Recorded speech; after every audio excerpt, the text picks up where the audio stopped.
Hello, my name is Rhiannon and this is my presentation on Advanced Rehabilitation and Injury Management, SSP6137.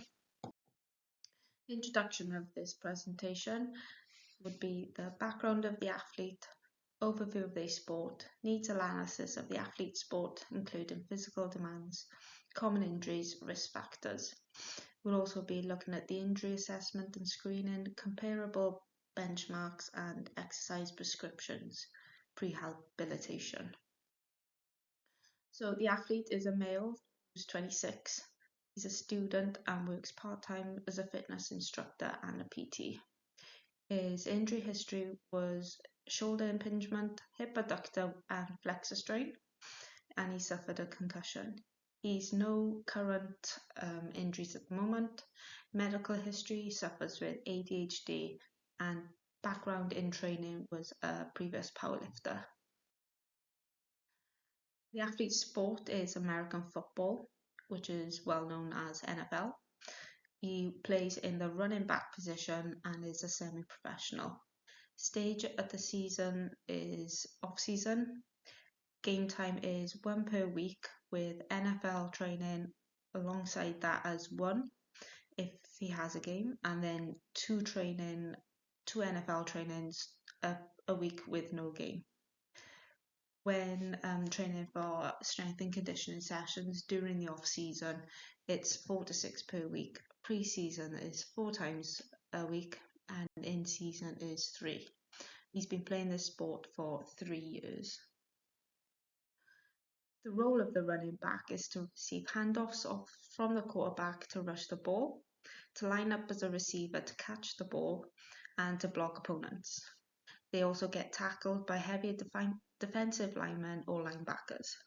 They also need the ability to absorb contact and get ready for the next play is essential. Needs analysis, physical demands of a running back would be speed, change of direction, power, and strength. These are all important skills based on the role of the running back.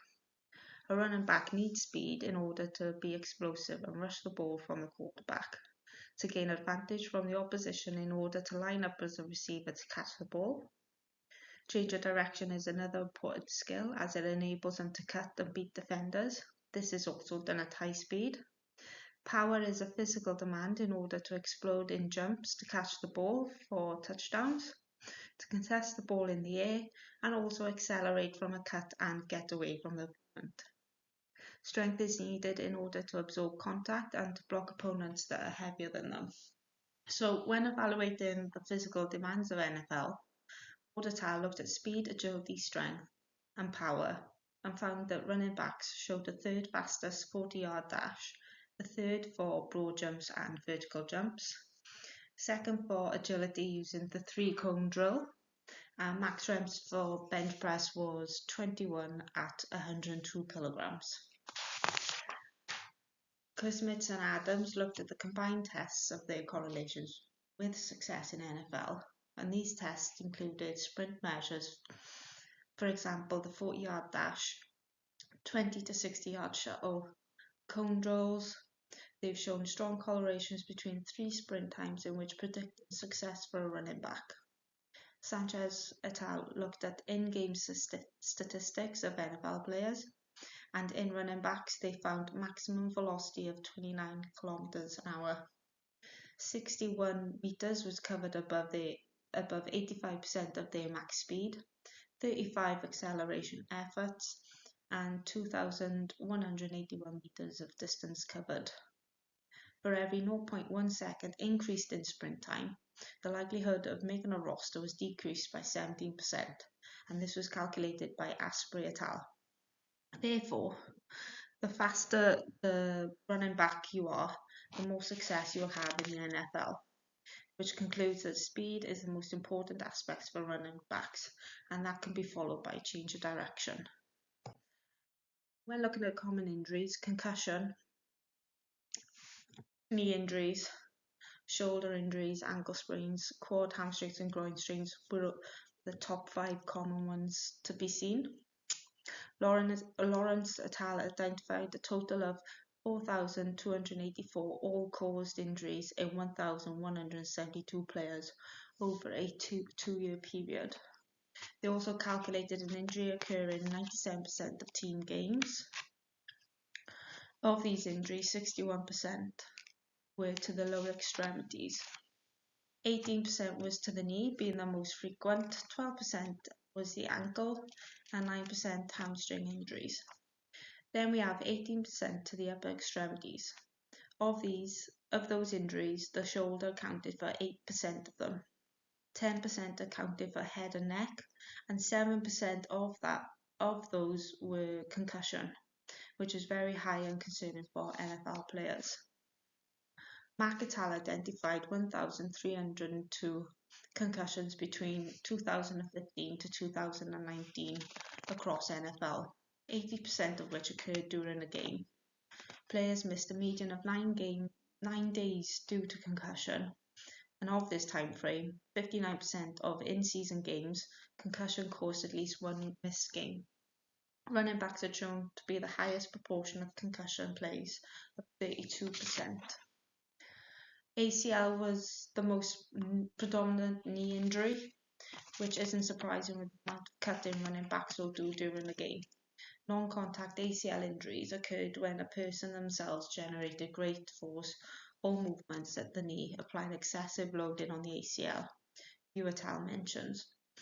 Between 2015 to 2019, Palmieri-Smith reported 314 ACL injuries, resulting in 62 a year. 2% risk per season, 90% complete tears, 10% partial, 63% ACL in a game where there was less in practice. Palmieri-Smith found highest rates of ACL recorded was amongst the running backs. Desai et al. Found ACL injuries resulted in 79% of return to play for running backs, averaging 55 weeks after injury. When looking at shoulder instability, the highest instance was during pre-season. In a paper by Kaplan, most of the non-contact shoulder injuries were rotator cuff tendonitis. In the epidemiology of the shoulder, acromioclavicular separations accounted for 47% of the shoulder injuries in running backs. Most common injury of the shoulder is acromioclavicular separation, which was 41% of these injuries. Anterior instability accounted for 20% and rotator cuff injury accounted for 12%. From the above, 50% of running backs encountered those types of injuries. The mean time for loss of game time after acromioclavicular joint injury was 22 days with a median of 12, and this was taken from Lynch et al. Mulcahy et al. Found 1,445 ankle injuries in 1,216 players between 2009 and 2015. Of these injuries, 86% were ankle sprains, 33% of high sprains, 74 low sprains. We had 37% tendon injuries and 10% were fractures. Ankle injuries accounted for 12% in running backs. Most at risk for all types of ankle injuries and highest rates in the epidemiology. In the running back position, 148 players were affected and 29 of those were bilateral injuries. Ankle injuries were found to be prolonged in recovery time, this with impairment and inability to fully participate for up to 4 to 8 weeks.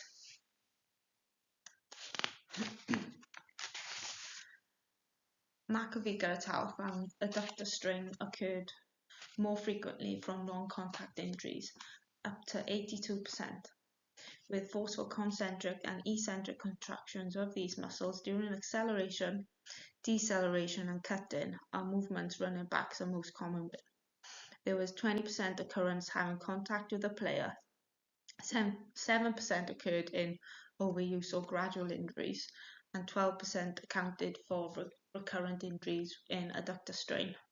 Of a 5-year mean, running backs had time loss of 76 players with adductor injuries.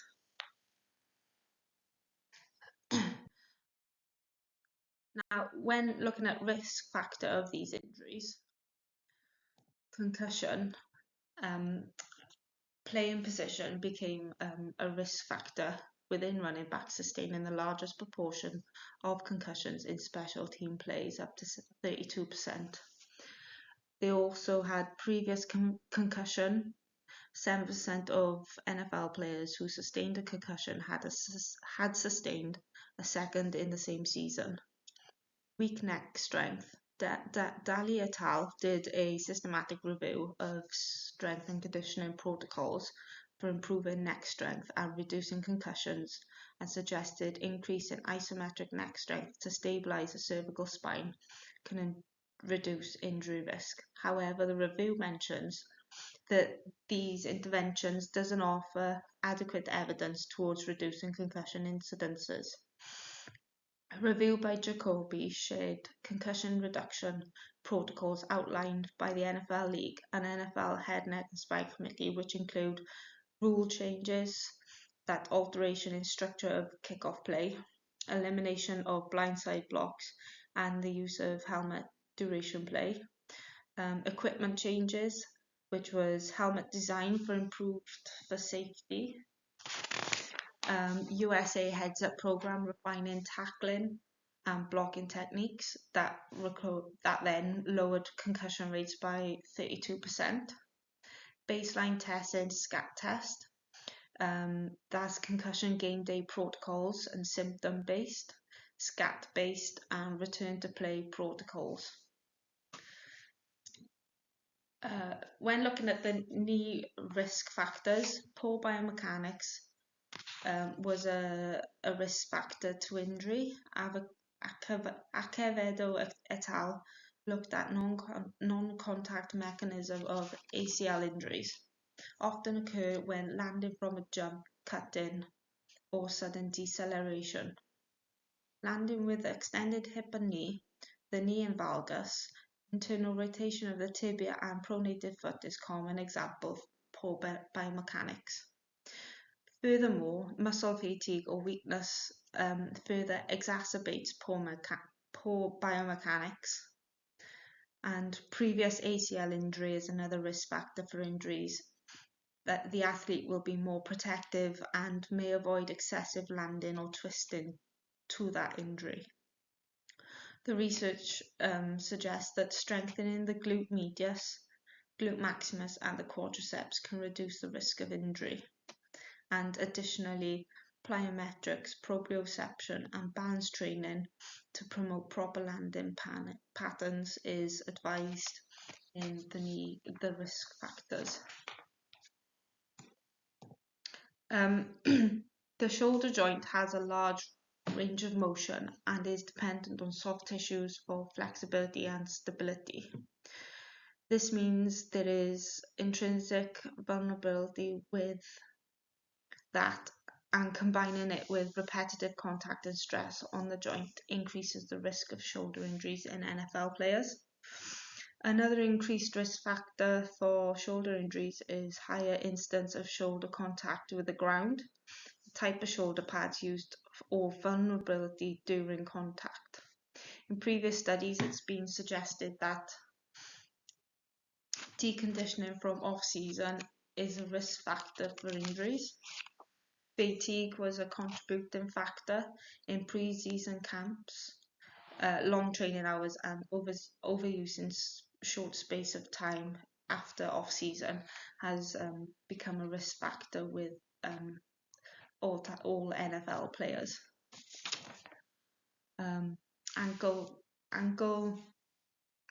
and excessive dorsiflexion and external rotation. High ankle sprains were a common injury in NFL players. Typically results when the ankle is forced in dorsiflexion and externally rotated. Previous injury with recurrent rates shown to be as high as 73% was a risk factor. Position was also one. Running backs and defensive linemen were most at risk for all types of ankle injuries. also highest rates for ankle sprains. These players play in crowded spaces near the scrimmage line, which increases the risk of injury. Osbar et al. Found playing surface a high risk for ankle injury. Artificial turf and short pile turf affected more players than grass pitches. And then adductor strain and risk factors for that was the time of season. Most strains occurred during pre-season, especially in training camps where players have come back from off-season with little to no training and into full contact and speed. Another risk factor found was fatigue from game participation, specifically through the second quarter of the game. Position, special team plays, they often require a combination of great speed, quicker accelerations and decelerations, and more frequent adaptation to changing play dynamics, puts the players more at risk of injury. And the more fatigued the player is at the latter end of the game, the more injuries they will require. So in the athlete screening, during testing for concussion, using a handheld dynamometer, testing neck strength in flexion, neck strength in extension, neck strength in right side flexion, and then left side flexion. Performing a maximal isometric muscle contraction against the practitioner for 6 seconds. We've noted 3 tests in flexion, extension, right side flexion and left side flexion, and compare the scores in the normative data in the next few slides. Screening for shoulder injury, I would probably use a special test called Hawkins-Kennedy test. This is used to identify a possible subacromial impingement syndrome. Placing the athlete's arm or shoulder in 90 degrees flexion with the elbow flexed to 90, and then internally rotate that arm. A positive test is when the athlete experiences pain with the internal rotation and the rotator cuff muscles, most often irritated and inflamed with subacromial impingement syndrome. So the rotator cuff muscles are supraspinatus, infraspinatus, teres minor, and subscapularis. They maintain joint stability by holding the head of the humerus in the glenoid cavity of the scapula. They initiate shoulder abduction, they outwardly rotate the arm, and inwardly rotate the arm.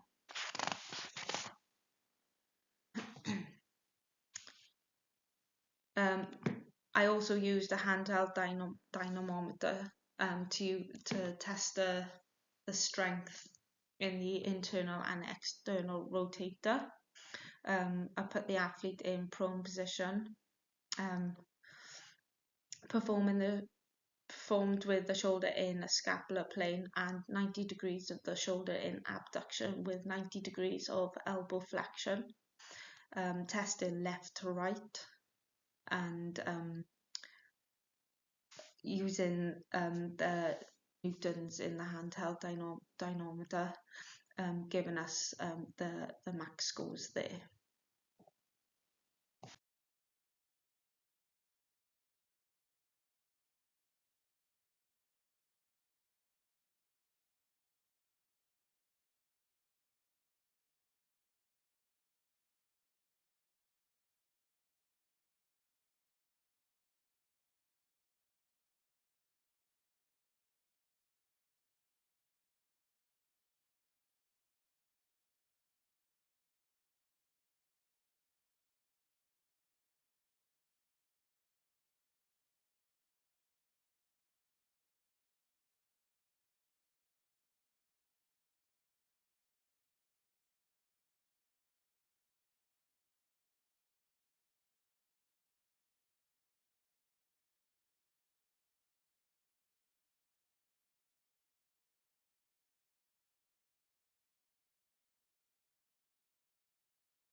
when screening for the adductor strain, special test to use would be adductor squeeze test. This identifies as a useful diagnostic tool to identify groin pain. Believed to be accurate and reliable measure of adductor strength. The adductor muscles are intrinsic risk factors for increase and commencement of groin pain. Injury screening on a regular basis should not be overlooked. 45 degrees has been found as the optimal hip flexion position for adductor squeeze tests.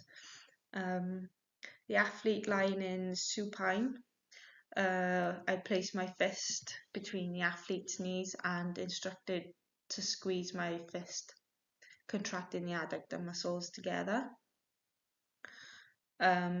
This can also be measured by repeating the same movement with a sphygmometer between the athlete's knees. But you can also do this by using force frames, which is shown here in the pictures. This can also give an accurate measure of left leg and right leg. Using the adductor squeeze test, a positive test would be the athlete complaining of pain in the adductor muscles or bone pain at the anterior and medial pelvic ring. So when comparing the athlete scores to the normative data, in concussion, flexion and extension has shown to be the strongest in all profiles. Peak looked at neck strength between rugby players and football players with a handheld dynamometer. They used a calculation of flexion and extension ratio. A low flexion and extension ratio was below 0.60, was associated with higher risk of injury. With a flexion extension ratio closer to 1 was recommended for a number of contact sports athletes. Comparing the results of the athlete, side flexion has been shown to be at risk of injury. Right side flexion is shown on the graph to be the athlete's weakest of all tests due to a previous injury trauma to his head leading to concussion. Looking to strengthen the athlete's side flexion as well as flexion and extension.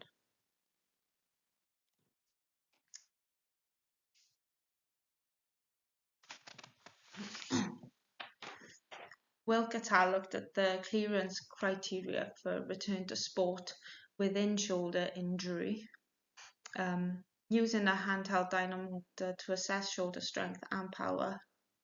External and internal rotation ratios was 72 to 76% pass rate for normative values.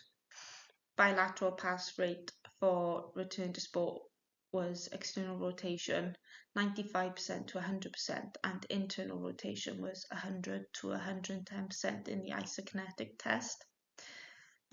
Comparing the athlete's scores to this data, the scoring shows it exceeds the normative data shown, and this may be due to the athlete's strength to those who participated in the paper.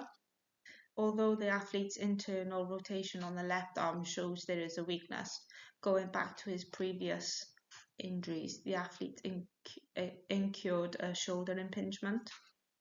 Therefore, to prevent another injury, strength endurance exercises is needed to reduce the risk of this injury occurring again. And then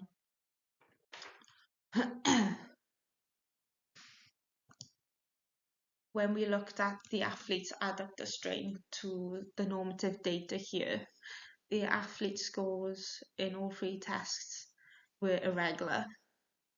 Dominant leg in normative data shows and athlete shows more strength.